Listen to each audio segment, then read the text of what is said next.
Chers amis du dessous des cartes, voici Covid-19, une leçon de géopolitique réalisée avec les moyens du bord. Et aujourd'hui, on va vous donner des nouvelles du Mali. Dans un instant, nous serons en ligne avec Aïssatou Diallo. Elle est journaliste pour le magazine Jeune Afrique.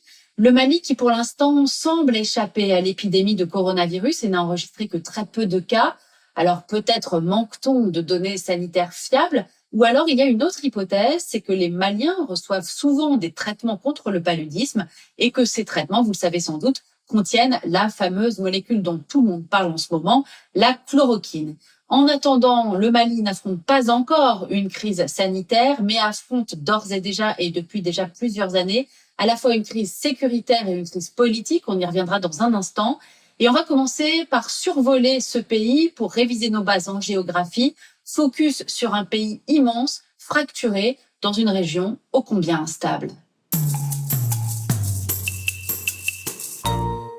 Alors comment?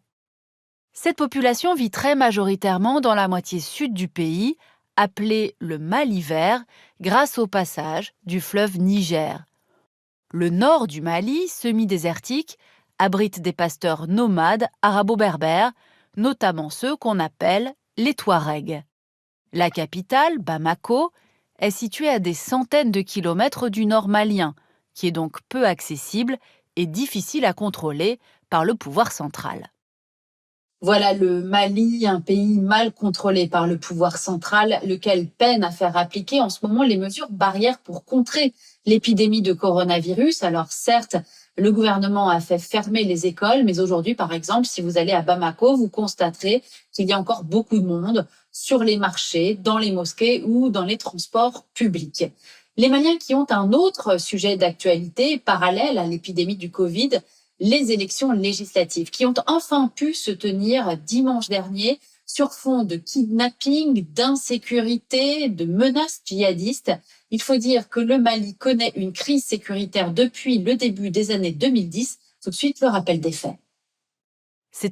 La France décide alors une intervention militaire à l'appel des autorités maliennes en place depuis le coup d'État et sous mandat de l'ONU.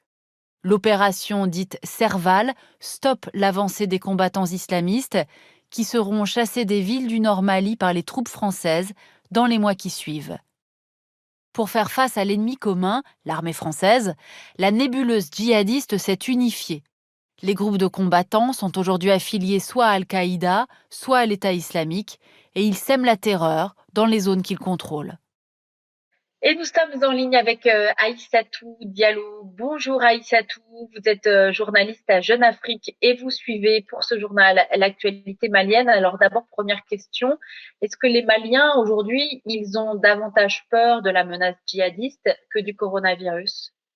Cela fait des années qu'avant le coronavirus, les Maliens font face à la crise sécuritaire. Donc, il y a près de 4 millions de Maliens qui ont besoin d'assistance humanitaire et 200 000 autres Maliens sont des déplacés.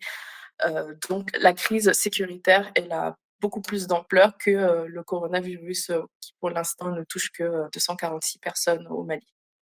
Alors en effet, d'ailleurs, comment expliquer, quelles sont les hypothèses qui pourraient expliquer que le Mali soit si peu touché par le coronavirus? J'évoquais tout à l'heure l'hypothèse de ces traitements anti-palu. Expliquez-nous. Beaucoup de médecins maliens pensent que les Maliens sont protégés ou immunisés parce qu'ils prennent à longueur d'année des traitements anti-palu.